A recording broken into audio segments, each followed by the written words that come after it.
Jack, it is so fantastic to have you with us this evening. How are you? Well, God bless, Daisy, and I'm actually happy to say that even though when I look out what's going on in the world, and thank you again for your incredible introduction there. I hope I can live up to that, of course. That even though I have so much righteous indignation and so much righteous anger at what our leaders in the United States and leaders throughout the West are doing, I'm actually optimistic. And even though I see so much criminality and I see so much corruption, so many cover-ups, wars being launched in the name of lies that are going on around the world, I am optimistic because we have people like Daisy Cousens, because we have so many other people out there, independent voices that are now fighting back through independent networks, new networks, social media, getting around the mainstream media and actually having the ability to give a voice to the people, not just nationally, but all across the world. Because ultimately, I do believe that we have the same opponents, the same challenges to be able to live our lives, to be able to practice our religions, and to be able to raise our families freely and without the corruption and interference of a totalitarian transnational government elite. That is incredibly high praise from you, Jack. Thank you so much. I couldn't agree more. We all do have the same opponents. And as I said, such a privilege and an honor to have you on this network, ADH TV. Now, look, Jack, we, of course, have to talk about the two most recent Trump indictments. As we know, a few weeks ago, we had that ridiculous attempt by Special Counsel for the Department of Justice, Jack Smith, to charge Donald Trump for expressing his opinion that the election was stolen. More recently, he's been indicted in Georgia for essentially the same thing. Jack, how are these people able to get away with this kind of extreme legal spin? Well, so what we're seeing in the United States now is a complete lack of an attempt by the powers that be, by the federal government, by, in this case, elements of the state government. They're the district attorney, which is a local prosecutor, by the way. This isn't some national position. This is a local city, almost municipal area. It's a county level governor.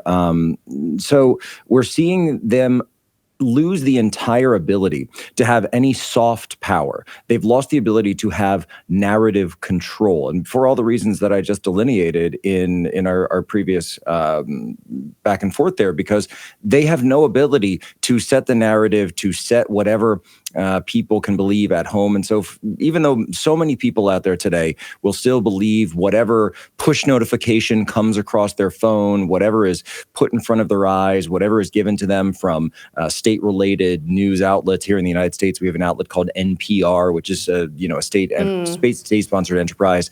And so, and you see these across the West. And so the issue then is this is a battle that's being waged not on in physical space. It's not a battle that's even being waged so much on online as it is so much being waged on those little glass screens in front of our faces. And so when we look at the indictment of President Trump, the real goal is they realize they've lost complete control of any type of narrative monolithic guidelines or controls on the Overton window of this. And so what they're doing is they're attempting to assassinate via character the reputation of Donald Trump. Now, of course, for a guy who's been in the public eye for as long as he has, 40 plus years, certainly he's got no share of personal controversies and stories that he's been involved in and feuding over the years. But what this is an attempt to impugn his political character and to impugn his political standing, because the fact remains that here in the United States, we've seen a slew of independent, non-biased polls that even lean to the left in some cases, national reputed firms, all showing former President Trump at neck and neck or even beating Joe Biden in general election polling for November of 24 in a direct contest. And so because they see him winning, they realize that the only thing they can do to try to stop his momentum from building into the 2024 election is to then try to perhaps introduce a new label on him.